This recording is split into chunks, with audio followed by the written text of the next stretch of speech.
Vivimos los momentos más duros de la democracia ecuatoriana. Jamás ha sucedido que asesinan a un candidato presidencial. Realmente es una tragedia nacional que un candidato presidencial haya sido asesinado por las mafias de este país. Hay que reconocer que Fernando Villavicencio deja un espacio que va a ser muy difícil que lo cubran, porque demostró en vida ser un hombre valiente que se enfrentó a las mafias de este país, entre ellas el correísmo. Y hay que entender que gracias a las investigaciones y a las denuncias de Fernando Villavicencio, se pudo llevar adelante el proceso del caso Sobornos 2012-2016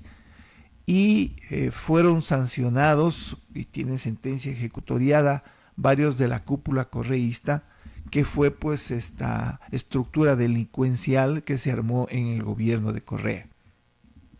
Definitivamente la democracia pierde a uno de sus mejores combatientes,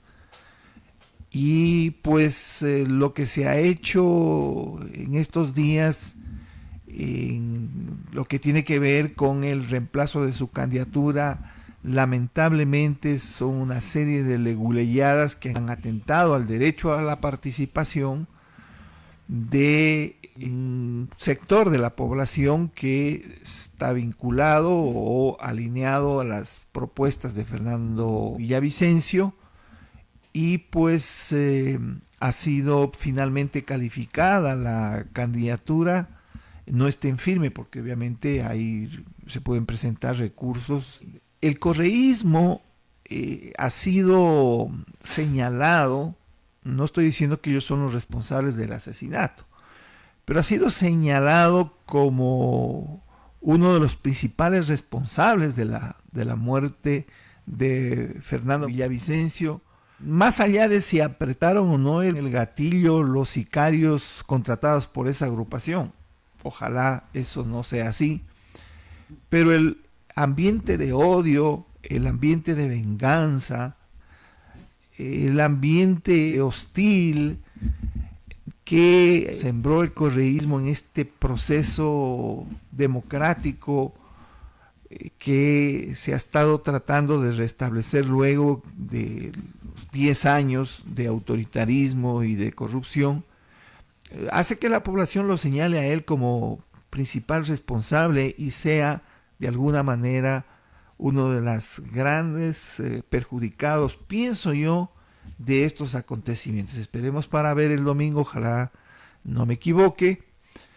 Y en todo caso, pues se ha hecho justicia este rato.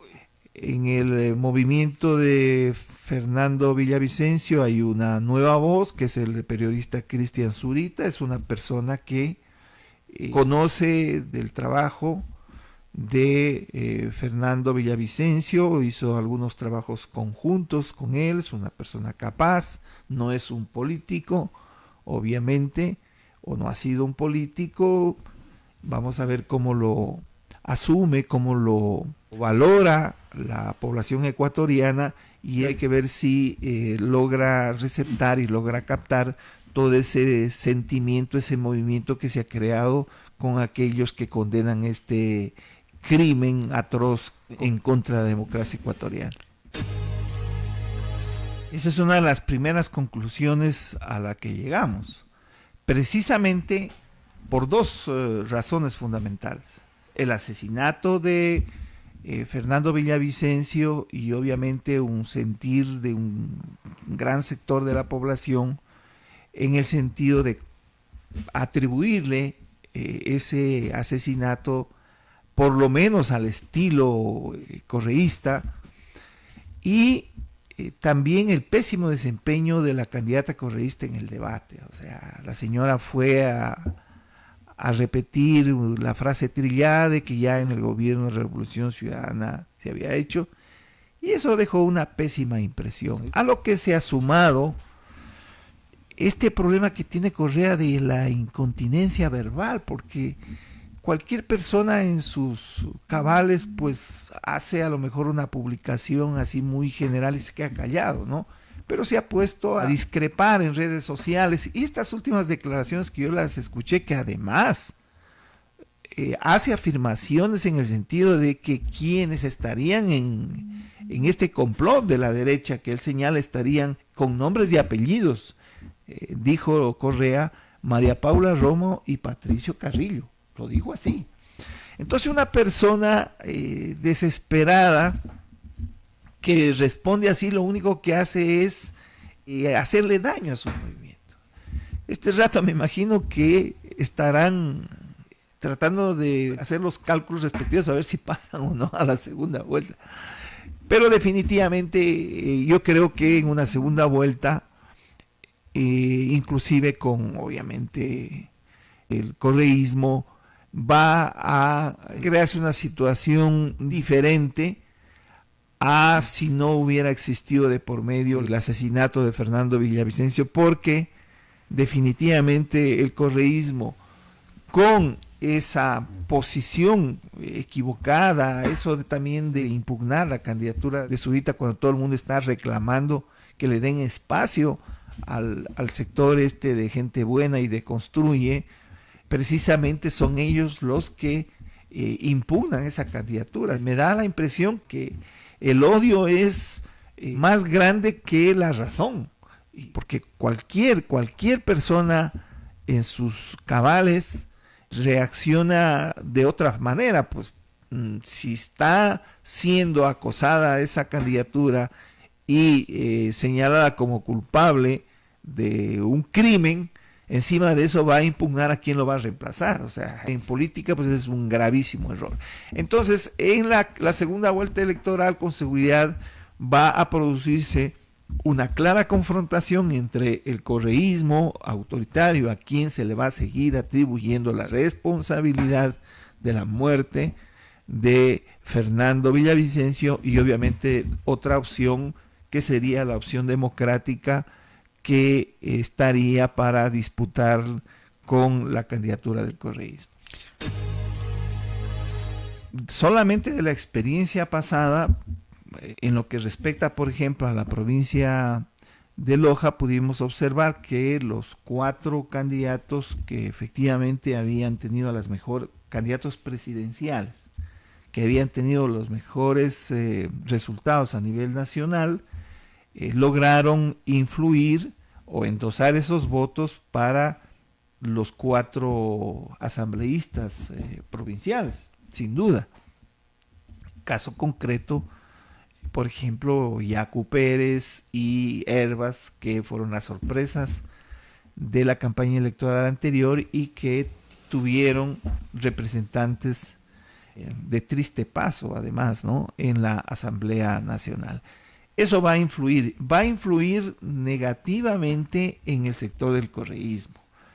Da la impresión, no sé, a lo mejor es una apreciación demasiado subjetiva, pero da la sensación de que se está desinflando esa candidatura, y por lo tanto eso va a tener consecuencias negativas para las candidaturas a la Asamblea Nacional, tanto a nivel de los asambleístas nacionales como a nivel de los asambleístas provinciales. En el caso del tema de Villavicencio, de este sector que apoyaba la alternativa de Villavicencio, también sin duda puede darse este beneficio por todo este sentimiento de condena al crimen de Fernando Villavicencio. A pesar de todo, Fernando Villavicencio siempre fue una posibilidad de pasar a una segunda vuelta. Obviamente faltaba todavía algunos días y nunca se descartó que Fernando Villavicencio sea uno de los finalistas. Al menos aquí en Loja, por ejemplo, el anticorreísmo es mucho más marcado que en el resto del país, y con seguridad pienso que la candidatura de los sectores que apoyaban a Fernando Villavicencio va a tener un buen respaldo de la ciudadanía. La población está obligada a ir a las urnas a depositar su voto, más aún cuando la democracia ecuatoriana está en peligro y acosada por bandas mafiosas de todo tipo que ya vemos que no tienen escrúpulos para ni siquiera respetar la vida de los candidatos presidenciales. Hago desde este importante espacio pues una convocatoria a todo el pueblo lojano, al pueblo que nos está escuchando, a participar activamente en las elecciones de este domingo, independientemente de el candidato que sea de su preferencia. Lo importante es demostrar que en estas circunstancias en que la democracia está en peligro, el pueblo responde precisamente consignando su voto y demostrando que creemos en la democracia, que vamos a enfrentar un proceso difícil, pero que no le vamos a tener miedo a las mafias, que no nos van a callar, y que ese esfuerzo que ha hecho Villavicencio y que hacen una serie de personas denunciando la corrupción nos va a permitir sacar al Ecuador hacia adelante. Es terrible que la voluntad mayoritaria del pueblo determinada en las urnas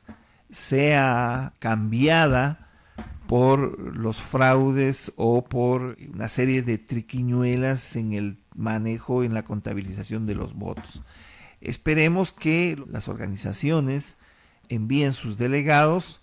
y mientras mayor control exista de la misma población, como usted dice, de las organizaciones políticas, vamos a impedir que aquí se quiera torcer la voluntad popular. Yo creo que todos vamos a ganar el domingo asistiendo a votar y exigiendo que se respete cualquiera que ella sea la voluntad soberana del pueblo ecuatoriano, porque en eso consiste la democracia.